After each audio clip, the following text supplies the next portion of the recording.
Gloria a Dios. Bien, esta mañana le damos gloria al Señor. Fíjense, ¿cuántos han estado escuchando acerca de las noticias, los ataques a Israel, los ataques de Irán al pueblo de Israel? Hemos estado viendo cómo se han intensificado, los ataques al pueblo de Israel. Y amados, esto es parte de lo que es la profecía bíblica cumpliéndose. Miren, Irán nunca había atacado al pueblo de Israel. Nosotros últimamente hemos estado viendo cómo han sucedido guerras de Hamas, ¿verdad? Grupos radicales islámicos que han estado atacando al pueblo de Israel, los musulmanes, los palestinos en la franja de Gaza. Pero Irán ha estado tras bastidores y es importante saber que Irán también es una potencia mundial con bombas nucleares. Creo que es el país en la lista, ¿verdad? China, Rusia, Estados Unidos, Francia, Alemania, Israel e Irán son países que tienen armamento nuclear. Y esto es peligroso, amados. Esto es peligroso, muy peligroso. Sabemos que eventualmente, iglesia, de ahí, del Medio Oriente, saldrá ese conflicto entre naciones en contra del pueblo de Dios, el pueblo de Israel. Pues va a surgir una tercera guerra mundial, saldrá de ahí, pero la iglesia de Cristo no va a estar aquí en la tierra. ¿Cuántos dicen amén? ¿O usted se quiere quedar aquí? Bueno, recuerden que hay tres posiciones. Le hablé la semana pasada. Tres posiciones, tres propuestas teológicas, que son los pretribulacionistas, los mid-tribulacionistas y los post-tribulacionistas. Eso significa, nosotros creemos, nuestra postura teológica como Iglesia de Cristo, nosotros somos pre-milenialistas. Nosotros creemos que la Iglesia de Cristo, según la teología y los argumentos bíblicos, la Iglesia de Cristo no va a pasar por la gran tribulación, ni estará en la tribulación, porque Cristo en todo momento, y todos los versículos que aparecen en la palabra de Dios sustentan que la iglesia no va a pasar por la gran tribulación. El rapto de la iglesia, o en griego arpasos, que significa arpasos tomado violentamente, según la palabra en el libro de Primera de Tesalonicenses capítulo 3, nos habla realmente de que la iglesia será arrebatada, la iglesia será tomada, porque nosotros somos la novia del Cordero. ¿Cuántos dicen amén? La novia del Cordero. Denle un aplauso al Cordero Santo de Dios. Aleluya. Bendito el Señor. Y hemos visto, señores, como ya el martes pasado, señores, tuvimos un eclipse solar. Realmente no pasó supuestamente nada, pero recuerden que las señales en los cielos, Dios usa el cielo para hablarle a su iglesia. Dios usa los astros, ¿verdad?, para hablarle a la iglesia. Son señales que Dios usa en los cielos. No somos astrólogos, porque los astrólogos están adivinando a través, ¿verdad?, de las constelaciones, de los planetas y esas cosas. No. Nosotros creemos en la astronomía, que es el estudio de los planetas, ¿verdad? Y creemos que Dios usa, ¿verdad?, el calendario lunar y también el calendario solar, que es el calendario que nosotros nos regimos, el calendario gregoriano, para nosotros saber los tiempos. Pero Israel, el pueblo de Israel, es el termómetro espiritual para el mundo entero saber lo que está pasando, señores. Israel está siendo atacado, está siendo bombardeado por Irán. Irán, recuerde, Irán era la antigua Persia, lo que se llamaba la antigua, el pueblo persa, ¿verdad? Donde estuvieron ahí Esdras, Esther, Nehemías, Daniel, todos esos personajes bíblicos estuvieron ahí, ¿verdad? Y proceden del imperio persa. Esta civilización, Irán, ¿verdad? Todo esto está rodeando al pueblo de Israel. Entonces es importante que nosotros sepamos los tiempos y las sazones de lo que está pasando en el mundo. Están bombardeando, están enviando drones. La distancia que hay entre Israel y entre Irán es alrededor de 1.600 kilómetros. Se han lanzado más de 300 drones para despistar lo que se llama el domo.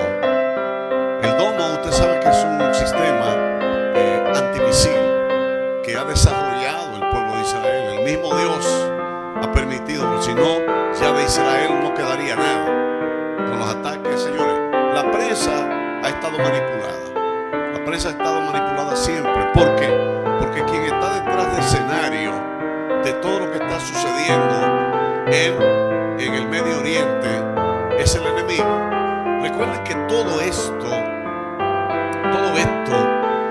esta enemistad entre los árabes y los judíos viene desde Abraham, viene desde la concepción de Ismael por Agar y Abraham. ¿Se recuerdan de esta historia en el libro de Génesis? O sea, todo esto viene de ahí. Esta disputa viene entre árabes y judíos, porque recuerden que Sara y Abraham no podían tener hijos, pero había una promesa de parte de Dios para ellos, de que de la descendencia de ellos, ¿verdad?, Dios levantaría grandes naciones. Pero ya Sara, una mujer estéril, ya con 85 años, Abraham casi con 95 años, y no veían nada. Entonces Sara se desespera y dice: bueno, ya que yo no puedo darte hijo, toma mi sierva Agar, ¿verdad?, la esclava, duerme con ella y queda embarazada de Ismael. Pero ya al crecer este niño, pues, y Sara ya en su ancianidad se queda embarazada, y al final, cuando no había esperanza, porque es importante, iglesia, que nosotros sepamos que lo que Dios prometió lo va a cumplir. Aún no importa que parezca imposible humanamente, porque era imposible para Sara y para Abraham, que ya a esta altura de juego, siendo ella estéril, y además de estéril, ya la regla de la mujer se le había quitado hace muchos años a Sara. Entonces no había posibilidad humana de que Sara pudiese conseguir un hijo. Entonces para ellos esa promesa de Dios había quedado ya en el olvido. Cuando Dios le promete eso a Sara, Sara se ríe a través de los ángeles, y el Señor le dice: ¿te reíste? Dice: no, Señor, no me reí, porque ella no lo creyó. Pero el Señor le dice: sí, te reíste, no lo creíste. Y ya al final, la postrimería de sus años, ¿verdad?, queda embarazada de Isaac, el hijo de la promesa. Entonces comienza esa enemistad entre Ismael, que era el primogénito de Abraham, el primero con la esclava, y Isaac. Comienza la disputa, porque el niño mayor ya le estaba haciendo la vida imposible al hijo menor, a Isaac. Las madres se levantan una en contra de otra. Ya Agar estaba viendo a Sara muy vieja, que no podía darle hijo a Abraham. Entonces ya cuando Sara queda embarazada, pues ahí comienza, Señor, el conflicto. Sara dice: bueno,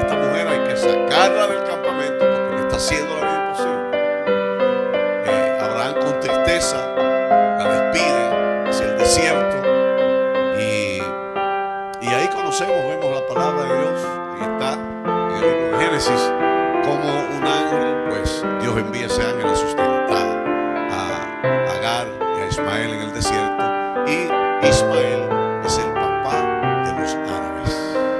Entonces, miren de dónde viene eso, señores. Eso viene desde miles y miles y miles de años antes de Cristo.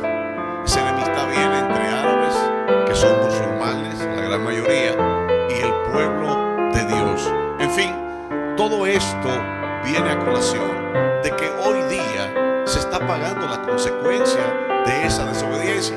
¿Por qué? Porque Sara se desesperó. Sara se desesperó. Entonces quiso hacer una intervención humana en lo que Dios había prometido.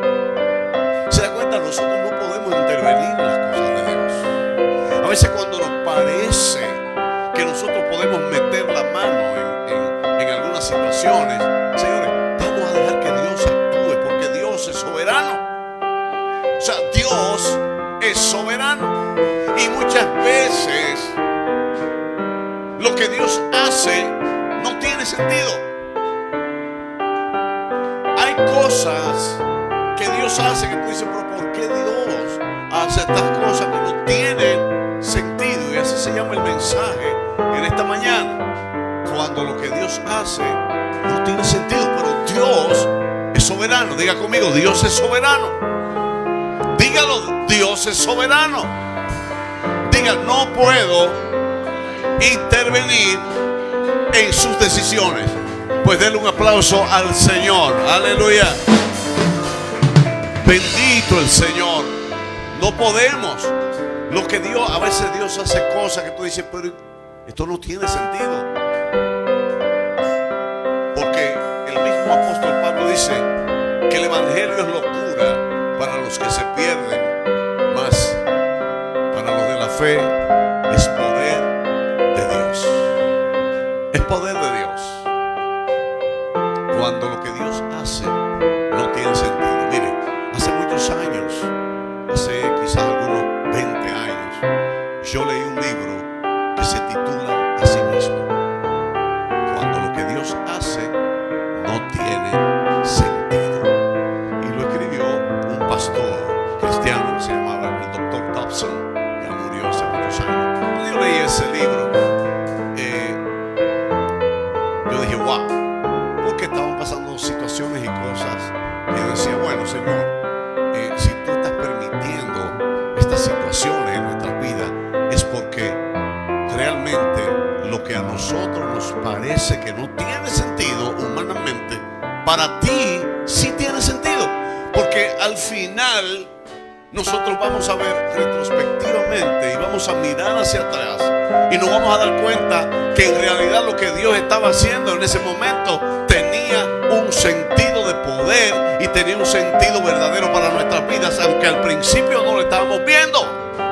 Porque recuerden que nosotros somos humanamente, somos miopes, no podemos ver más allá de nuestras propias narices, pero la visión de Dios es diferente. Dios está viendo en un futuro, ¿verdad?, que nosotros no lo vemos. Nosotros vemos el ahora. El mañana no podemos ver. El mañana depende de Dios. No depende de la decisión de usted. O sea, Dios tiene un propósito y ese propósito se va a cumplir. Por eso muchas veces yo les digo a algunos hermanos y les digo, señores, si está pasando algo en la vida de alguien y esa persona está en obediencia, escuche bien esto. Si esa persona está en obediencia y está ocurriendo alguna situación adversa, yo digo, no ores para que Dios quite esa situación. ¿Sabe por qué? Porque lo que Dios está haciendo, que no tiene sentido para esa persona en ese momento, es algo que Dios está usando para su crecimiento y para que el propósito de Dios se cumpla en la vida de esa persona. ¿Se da cuenta? Bendito el nombre del Señor. No podemos intervenir en lo que Dios ya ha decidido. Jonás dijo, yo no voy para Nínive. Ahora, vamos a orar nosotros para que el pez no se traiga a Jonás.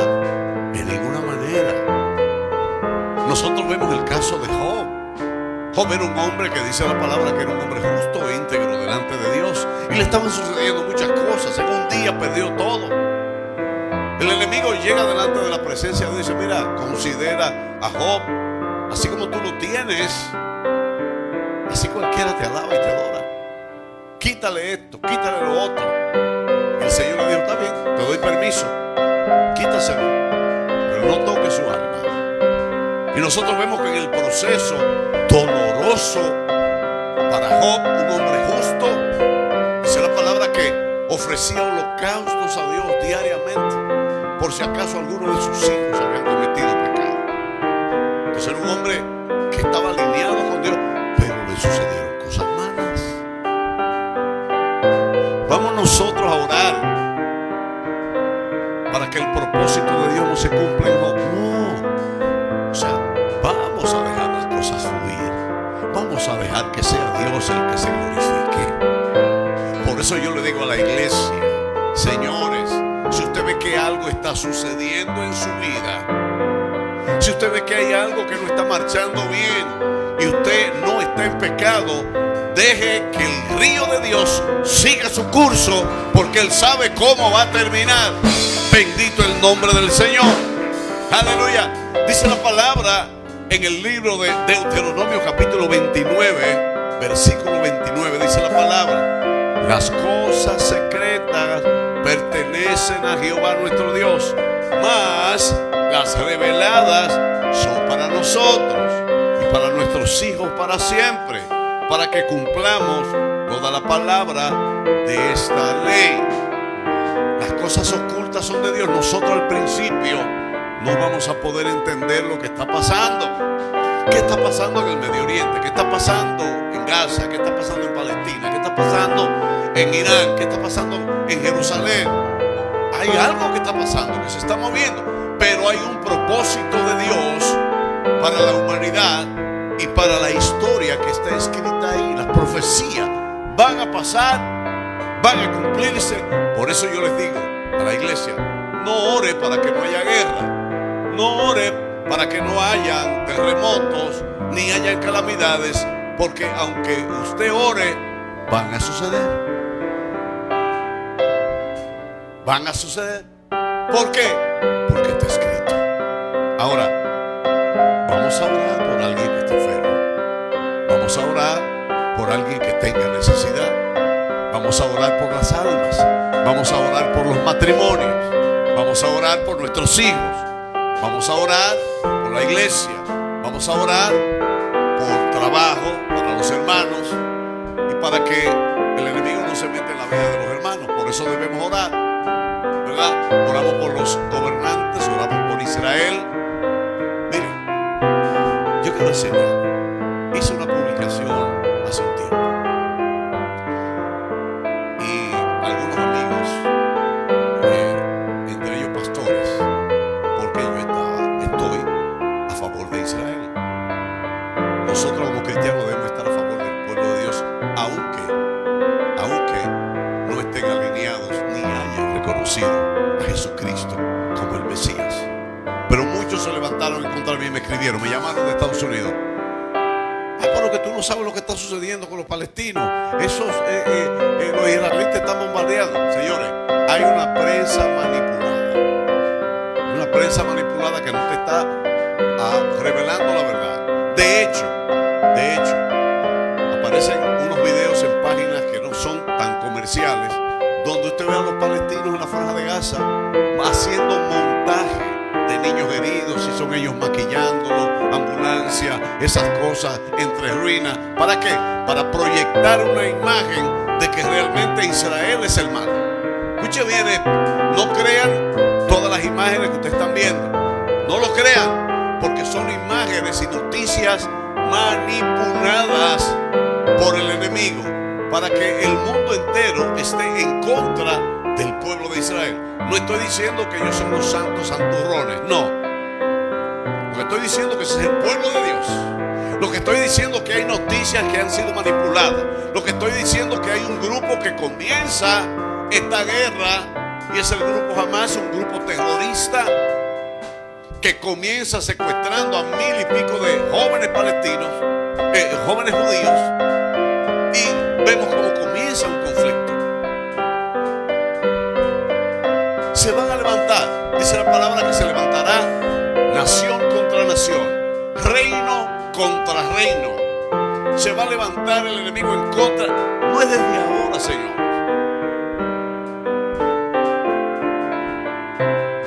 En la Segunda Guerra Mundial se levantaron en contra del pueblo de Israel. Desde antes querían desaparecer el pueblo de Israel. El pueblo de Israel fue esparcido. Los judíos salieron cuando el holocausto, Hitler, ¿verdad? Los esparció. 6 millones de judíos muertos en los campos de concentración. Entonces, muchos dicen que esto es mentira, pero las evidencias están ahí. El pueblo de Israel ha sido maltratado. El pueblo de Israel ha sido perseguido por los árabes principalmente. Luego vendrá, se unirán todas las naciones en contra de este pueblo. Y todavía no han reconocido que Cristo es el Redentor. Ellos están esperando el Mesías. Los musulmanes están esperando el Mahdi, que es el Mesías que ellos están esperando. Pero ellos dicen que Alá es su Dios, que Mahoma es su profeta y que Jesús es otro profeta. Entonces esa es la situación. La religión musulmana es la que está teniendo un repunte en cuanto a crecimiento a nivel mundial. Nosotros vemos que ya aquí en Santiago hay mezquitas musulmanas. No se extraña, en Venezuela también, América del Sur también, Chile, Ecuador, Perú, Venezuela, Colombia. Entonces ellos proliferan más en países, por ejemplo, como régimen como el de Nicolás Maduro ahora, porque le ha abierto la puerta, ¿verdad?, a ese sistema. Ya la religión musulmana es algo que, bueno, un día de esto será religión oficial en Venezuela. Entonces nosotros vemos como hay un incremento de esta religión. Esto es bíblico. Esto es bíblico. Es bíblico. De que todas estas religiones, falsas religiones, predicando supuestamente un Alá que le está prometiendo a los hombres que si mueren inmolados, se le está prometiendo un paraíso con 70 mujeres vírgenes. Esto es lo que ellos están prometiendo. Y que van a llegar al paraíso. Entonces usted ve que los niños están siendo entrenados a autoinmolarse con bombas. Entonces es un desastre, Señor, lo que el diablo ha hecho por una enemistad que comenzó 5.000 años atrás entre Ismael y entre Isaac. Eso es lo que estamos viviendo. Bendito el nombre del Señor. Dice la palabra en el libro de Eclesiastés capítulo 11 versículo 5. Dice: como tú no sabes cuál es el camino del viento, o cómo crecen los huesos en el vientre de la madre encinta, así ignoráis la obra de Dios, el cual hace todas estas cosas. Porque mis pensamientos, dice Isaías, no son vuestros pensamientos ni vuestros caminos, mis caminos, dijo Jehová de los ejércitos. Como son más altos los cielos que la tierra, así son mis caminos más altos que vuestros caminos, mis pensamientos más que vuestros pensamientos. Como Dios piensa, como Dios actúa, no es como nosotros pensamos. Es totalmente diferente. Totalmente diferente a como usted piensa. Dios no piensa como pensamos los humanos, porque Dios piensa en su soberanía. Él ve y abarca todo el contexto del tiempo humano y el contexto del tiempo kairos de Él. Porque para Dios un día es como 1000 años, y 1000 años como un día. O sea, para Dios el tiempo, para nosotros el tiempo es relativo. Para Dios el tiempo es algo que para Él ir al pasado o ir al futuro o estar en el presente, para Dios es lo mismo. Para Él es lo mismo, porque Él maneja el tiempo. El tiempo cuenta para nosotros porque nos regimos por el cronos, por nuestra humanidad. Nosotros no podemos regirnos en el kairos de Dios porque no podemos ir al pasado, aunque de hecho se han querido inventar, ¿verdad?, máquinas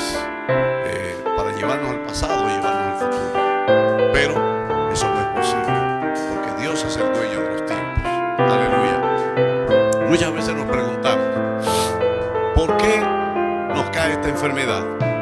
¿Por qué Dios permite que pase tantas cosas? Cuando estamos pasando por tribulación o peligro o lo que sea, nos preguntamos y decimos, ¿por qué Dios no me responde?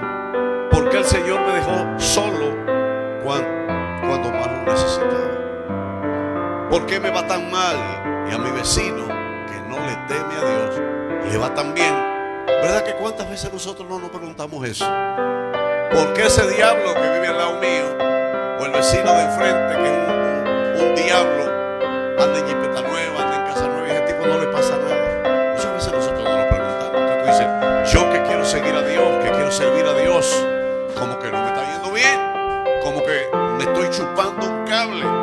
Así muchas veces nosotros nos preguntamos. Pensar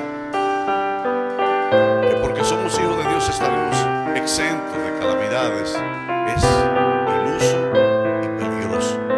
No podemos pensar de que porque servimos a Dios vamos a estar exentos de situaciones. Vendrán las situaciones, vendrán los días de tristeza, de tribulación. Vendrán esos tiempos, las decepciones, los problemas son parte de la vida y no lo podemos evitar. No podemos. Bendito el nombre del Señor. La verdad es que nadie es culpable de las cosas malas que te suceden. Aún Dios nos advierte en su palabra que tendríamos días malos. Juan capítulo 16, versículo 33 nos dice. Bendito el nombre del Señor. Pero que confiemos en Él, porque Él ya ha vencido al mundo. No es que nosotros vamos a vivir en una caja de cristal donde nos van a pasar. No, estamos en un mundo caído, Señor. Estamos en un mundo donde vamos a enfrentar aflicciones. Que por más cristianos y más amor que tengamos al Señor, vamos a tener problemas. Porque nadie está exento de problemas. Aún el apóstol Pablo tuvo problemas, que escribió la gran mayoría de los libros del Nuevo Testamento. Él tuvo problemas. De hecho, murió crucificado. Pedro también. Otros murieron aserrados, otros murieron quemados. Entonces, dice la palabra, bienaventurados los que por mi causa os vituperen y os hablen de ustedes males. Son bienaventurados, porque vamos a tener aflicción en esta tierra. Pero es mejor tener aflicción y tener la esperanza de que algún día nosotros estaremos en el reino de los cielos con Dios, de que estaremos con Él. Porque aquellos que no tienen esperanza están pasando aflicción, pero van a pasar la eternidad en un lugar de tormento. Entonces, ellos no tienen esperanza, pero nosotros sí, porque Cristo lo dijo. Desinquieto, que ya yo he vencido al mundo, porque Él llevó en su cuerpo todas las aflicciones. Él la llevó en su cuerpo. Dijo, tranquilo, mijo, tranquilo. Ya yo vencí por ustedes. Lo que ustedes están pasando no es ni comparable a lo que yo pasé en la cruz del Calvario. Bendito el nombre del Señor.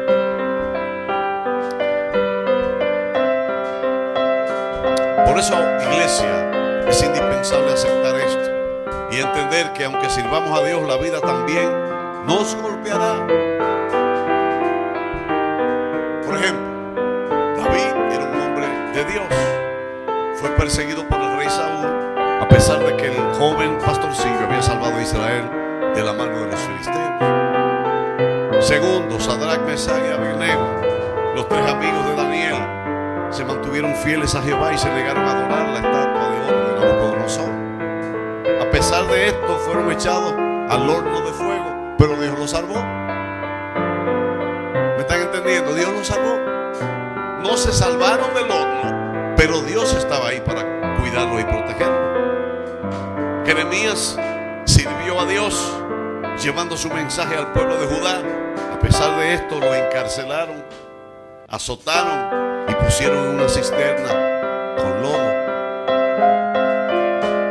El profeta Isaías fue un fiel siervo de Jehová, hizo todo lo que él le pidió, pero aún así murió aserrado por la mitad. Isaías, el profeta Isaías, murió, lo serrucharon por defender la palabra. Pero ¿dónde está Isaías ahora? Delante de la presencia de Dios. Señores, lo importante es esto, que nosotros en esta tierra, en este mundo, vamos a tener aflicción, pero Dios nos dice: esté tranquilo porque ya yo he vencido al mundo, y por mi victoria usted tiene victoria. Bendito el nombre del Señor. El apóstol Pablo dedicó su vida a fundar iglesias, a predicar el evangelio, misionar en lugares remotos, y a pesar de eso murió decapitado por orden de Nerón. Nerón lo mandó a decapitar. El apóstol Pedro igualmente predicó de Cristo, levantó iglesias, dirigió el cristianismo del primer siglo, y a pesar de eso murió crucificado por orden de Nerón también. Todo esto nos podría hacer pensar que a veces lo que Dios hace o lo que permite no tiene sentido. Y escuché una historia, iglesia, de un joven llamado Gabriel. Gabriel era un joven brillante, un joven en su adolescencia, un joven que había sufrido enfermedades desde joven, ¿verdad? Desde niño, pero se había recuperado. Entró a la universidad, hizo su bachillerato con notas excelentes, buen hijo, buen hermano. Llega a la universidad a estudiar medicina, y cuando ya va a entrar a carrera, después de un par de años haciendo el curso básico, un muchacho cristiano que servía en la iglesia, servía en el ministerio de jóvenes, de repente sale a inscribirse en la universidad, y viene un borracho, lo choca y Gabriel muere. Usted dice: pero no es justo. No es justo. Como este muchacho, que buenas notas, buen hijo, ha pasado por tantas enfermedades, y con la ilusión de tener una carrera, ¿verdad? Quizás hubiera sobrevivido, él hubiese ido a curar, a sanar personas en diferentes lugares. O sea, tenía un futuro promisorio. Usted dice: pero ¿por qué Dios permite esas cosas? A veces, señores, lo que Dios hace no tiene sentido, pero para Dios sí. Para Dios tiene sentido. Yo recuerdo, hace varios años atrás, conocimos en Estados Unidos una pastora de una de las iglesias más grandes de Carolina del Norte, una iglesia hispana. Y esta pastora, una mujer llena de vida, sus hijos involucrados en el ministerio. Nosotros tuvimos el honor de conocerla, compartimos con ella, estuvimos allá en su congregación, una congregación hermosa. Y cuando estuvimos allá, ya al año, la pastora sale a hacer unas diligencias, y una muchacha afroamericana estaba endrogada, se había cruzado un semáforo en rojo, impactó al carro de la pastora de una manera tan fuerte que el carro se partió en dos. Llevan a la pastora a cuidados intensivos, pero murió. Y usted dice: pero ¿por qué Dios permitió una mujer llena de vida, una mujer con una familia hermosa, sus hijos predicando, su esposo involucrado en la iglesia, una iglesia creciendo allá en Charlotte, en Carolina del Norte? Usted dice: pero no es justo, porque cuántos drogadictos, cuántos ladrones, cuántos violadores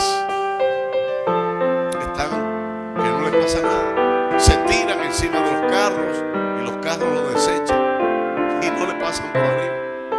Usted dice, esta mujer, ¿verdad?, libre de culpa, al igual que Job. ¿Qué culpa tenía Job? ¿Qué culpa tenía Job? Job no tenía ninguna culpa, al contrario. Al contrario, los amigos venían delante de Job y le decían, escucha bien. Y la mujer le decía, maldice a Dios. Maldice a tu Dios. Muchas veces llegarán, amados, las pruebas a tu vida. A tu vida llegarán. Porque Dios no tienta a nadie. Dios no puede ser tentado ni tienta a nadie. Pero Dios va a probar a sus hijos, a ver hasta dónde llega la fe, a ver hasta dónde llega el amor que nosotros profesamos a Dios. Es muy bonito. Quiero ir al cielo. Quiero estar allá arriba con Moisés, con Daniel, con David, porque quiero irme en el arrebatamiento. Ahora bien, aquí en la tierra es un ensayo de lo que nosotros vamos a hacer allá en los cielos, porque la tierra es el reflejo del cielo. Porque cuando lo que Dios hace no tiene sentido para nosotros, pero para Dios sí tiene sentido. Para Dios sí tiene sentido. Muchas veces, iglesia, no hay respuesta. Humanamente no la tenemos. Porque lo oculto le pertenece a Dios. Lo revelado le pertenece a la iglesia, a los hombres. Pero lo oculto de Dios, nosotros no podemos entenderlo. Y no podemos ponernos locos tratando de buscar una respuesta que Dios, si Él quiere, nos la da. Pero en su soberanía, Él la va a guardar hasta el tiempo que Él quiera. Bendito el nombre del Señor. Lo que yo sé es algo. Es que mi Redentor vive, y aún del polvo y de las cenizas te va a levantar. Aunque estés comiendo tierra, Él te va a levantar. Él te va a levantar. Es la esperanza y es lo que Dios le ha prometido a la iglesia. Ahora, iglesia, yo te puedo decir algo. Yo te puedo decir algo. De que nosotros somos justificados a través de la obra redentora de Cristo en la cruz del Calvario. La sangre derramada en el Calvario es la que nos redime de pecado. Es la que nos lleva directamente a la presencia del Padre. Dice el apóstol Pablo, ya sea que yo muera o ya sea que yo viva, yo soy de Cristo. Porque para mí el vivir es Cristo y el morir es ganancia, dice el apóstol Pablo. Aleluya. Porque cuando usted sabe a dónde usted va, no importa lo que esté pasando alrededor. Santo es el Señor. A veces Dios hace cosas que no tienen sentido para nosotros. Mueren niños, mueren huérfanos, matrimonios destruidos, guerra. Precisamente esta guerra que está pasando ahora.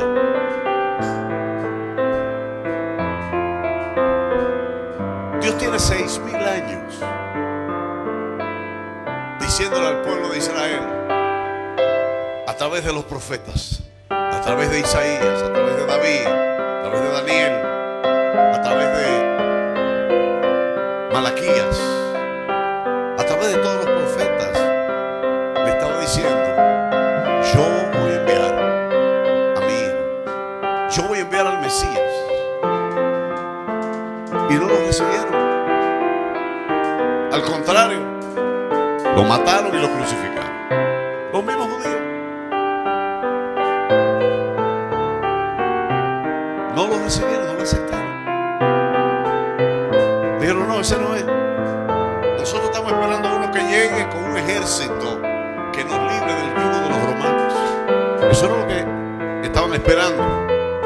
2000 años después, hoy, en el 2024, ese pueblo judío todavía no cree en Jesucristo como el Mesías, como el Hijo de Jehová de los ejércitos. No lo reciben, no creen, están esperando todavía a ese libertador y a ese Mesías que vendrá a liberarlo de todos los enemigos que se levantan hoy día, de los enemigos que le están haciendo la guerra.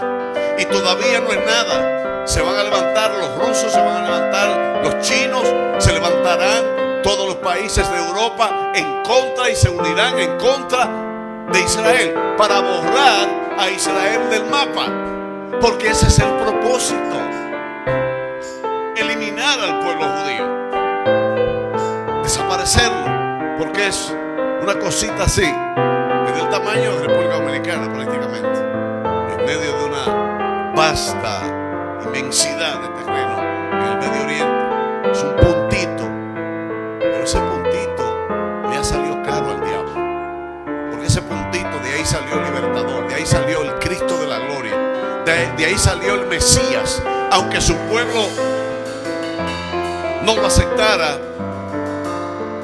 aunque su pueblo todavía hoy día lo niegue, hay de ellos que sí han reconocido que es el Yeshua HaMashiach, que el Dios Jesucristo, el Mesías, de Mesaya, como dice, el Mesías. Hay muchos que han creído, son los mesiánicos, son los que creen en el Cristo, pero hay otros que no, la gran mayoría no creen. Y cuando le mencionan a Cristo, ellos creen que Jesucristo fue un profeta, no que es el Hijo de Dios. Pero cuando se levante, como se está levantando hoy día, nación contra nación, reino contra reino, y se levanta este personaje que se llama el Anticristo, ellos lo van a aceptar como el Mesías, porque este vendrá con gran sabiduría. Este vendrá solucionando todos los problemas políticos, económicos del Medio Oriente y del mundo entero, y va a deslumbrar al pueblo de Israel. Y harán un pacto con este hombre, harán un pacto con este anticristo, porque va a estar apoyado por un sistema religioso falso, lo que la Biblia llama la gran ramera. La gran ramera, la que ha fornicado con la sangre de los mártires, la que se ha embriagado con los gobernantes de esta tierra durante siglos. Hoy nosotros vemos que se visten de púrpura y se visten de color escarlata y de color carmesí. Todos sabemos quién es la gran ramera, la gran prostituta, la que ha fornicado, la que se ha embriagado con la sangre de los mártires, se ha embriagado con la sangre de aquellos que han muerto por la causa de Cristo. Esa gran ramera apoyará a ese personaje que se llama el Anticristo, y harán un pacto con Israel. Y en ese pacto ya la iglesia no va a estar aquí. Ya el arrebatamiento habrá sucedido. Ya el arrebatamiento de la iglesia, ya nosotros estaremos con Cristo en los aires. Aquí se desatará la tercera guerra mundial al final de las 70 semanas de Daniel, o los 350, los 3 años y medio. Se va a desatar algo, señores, increíble. Va a haber caos en esta tierra. Por eso la iglesia de Cristo debe estar preparada, Señor. Y estamos viviendo ya los últimos tiempos. Estos son principios de dolores. Todo esto que está pasando en el Medio Oriente es principio de dolores. Principio. La mujer, cuando está dando para dar a luz, los dolores se van intensificando. Y cuando se van intensificando, son más fuertes, hasta que sale la criatura. Así está comparando el apóstol Juan Así está comparando Pedro en 1 Tesalonicenses. Está hablando. Dice: los muertos en Cristo resucitarán primero, luego nosotros los que quedamos vivos seremos arrebatados juntamente con ellos y estaremos encontrándonos con Cristo en las nubes. En las nubes. Y de ahí seguiremos al tercer cielo. Aquí comenzará una guerra terrible. Todo lo que usted deje, su carro, sus cuentas bancarias, su ropa, todos sus vehículos, todo eso va a pasar a un solo sistema mundial. Toda esta plataforma de criptomonedas, toda esta plataforma de trading, todo lo que está sucediendo a nivel de redes sociales, todo esto es una plataforma para que el sistema del anticristo comience a funcionar, que de hecho está funcionando ya. ¿Qué está la iglesia de Cristo esperando? El arrebatamiento. Inmediatamente que este se ha quitado. Porque dice el apóstol Pablo: hay algo que al presente lo detiene, pero será quitado: el Espíritu Santo de Dios. El Espíritu Santo será quitado. Y cuando el Espíritu Santo se ha quitado, ya la iglesia se ha ido. Y será el lloro, será el lamento, porque aquellos que se queden dirán: tanto que me lo decía mi hijo, mi hija, mi papá, mi mamá, mi primo, mi hermano, mi amigo, predicaba sobre este evangelio, que en Cristo venía, pero finalmente llegó. Finalmente la iglesia se fue. Se levantará este sistema. Este hombre gobernará todos los países, hará una coalición. El mercado común europeo, las 13 naciones estarán juntas. El euro, que es una sola y única moneda en Europa, los países que no están van a estar también. Entonces este será el presidente único, una sola moneda, y él querrá unificar todo, inclusive la religión. Él se va a sentar ahora mismo donde nosotros podemos ver en el templo allá en Jerusalén, el domo de la cúpula. Cuando usted ve una foto de Jerusalén, usted va a ver que hay una iglesia con una cúpula dorada. Eso pertenece a los musulmanes, se llama la mezquita de Omar. Y ahí mismo será levantado el tercer templo. Iglesia, despierta. El tercer templo será levantado. De hecho, de la tribu de Leví ya están identificados los que van a ofrecer holocausto en ese templo. Esto, señores, no es dentro de 100 años. Esto es pronto, iglesia. Esto es pronto. Esto no tenemos que esperar tantos años.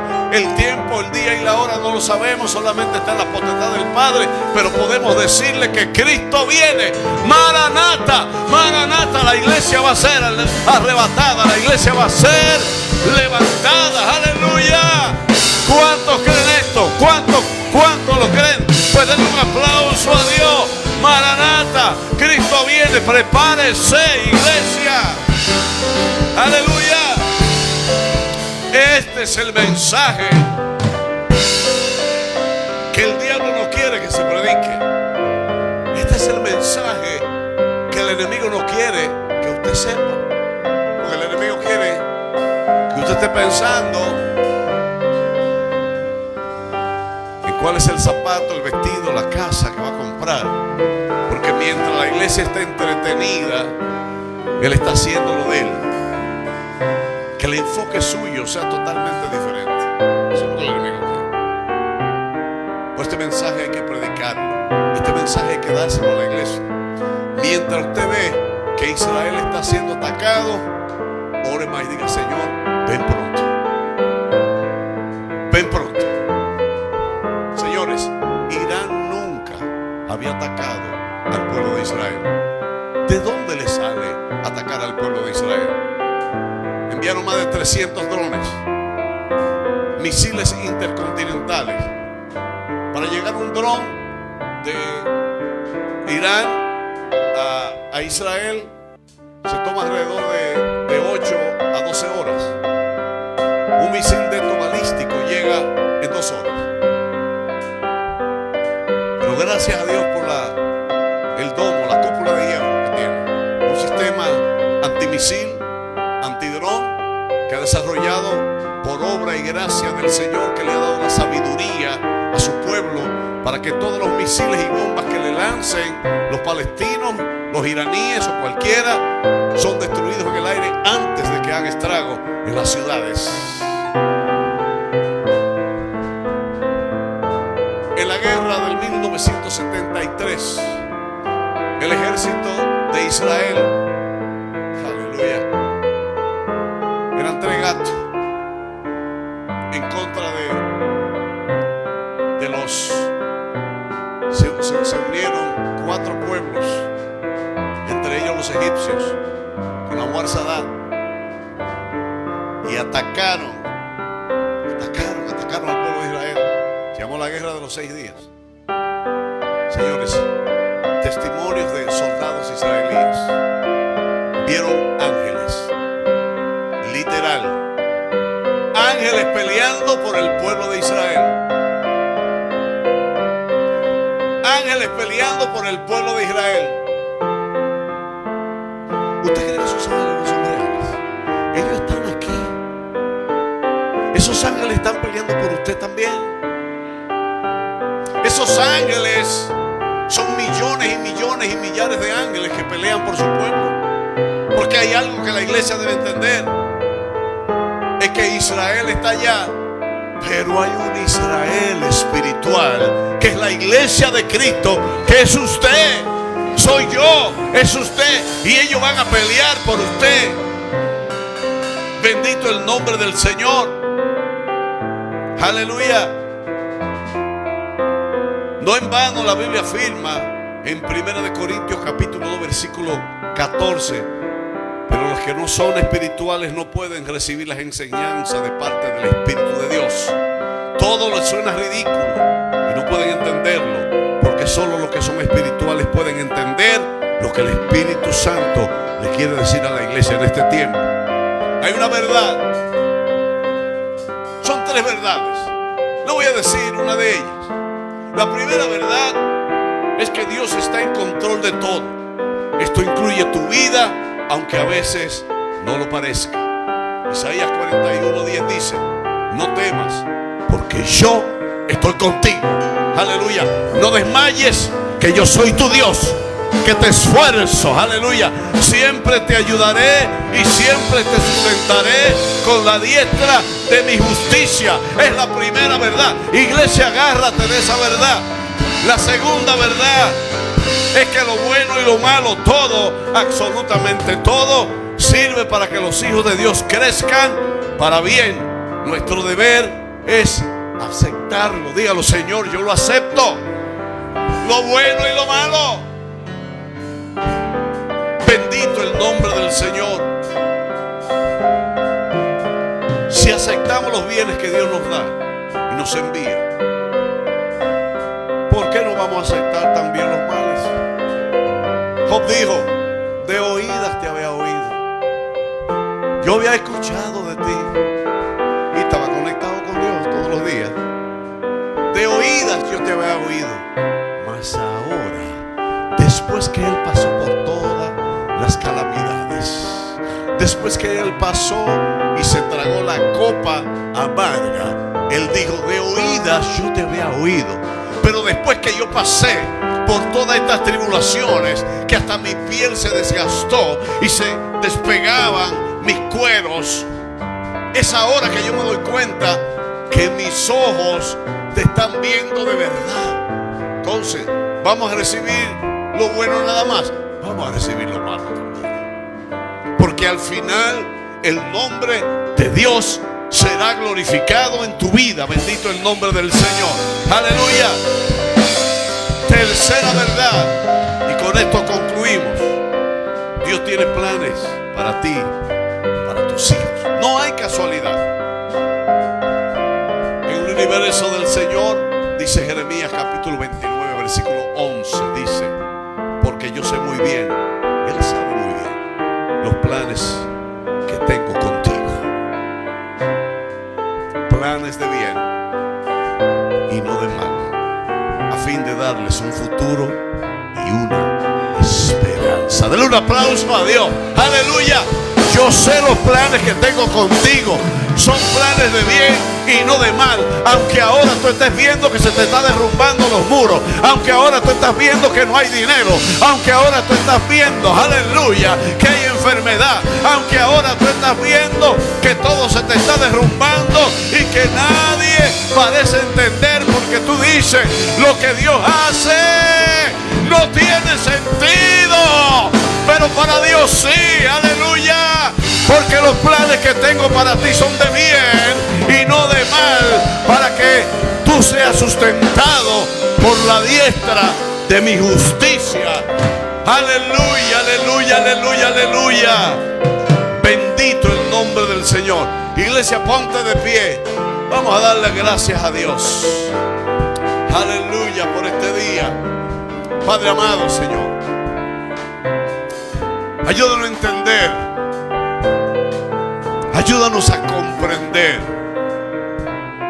que hay cosas que quizás en el presente no tienen sentido, que quizás ahora vemos que todo se derrumba, que quizás ahora vemos que todo se está desmoronando a nuestro alrededor y que fulano me traiciona, que este se levanta en contra mía, que llega una enfermedad, que hay escasez de dinero.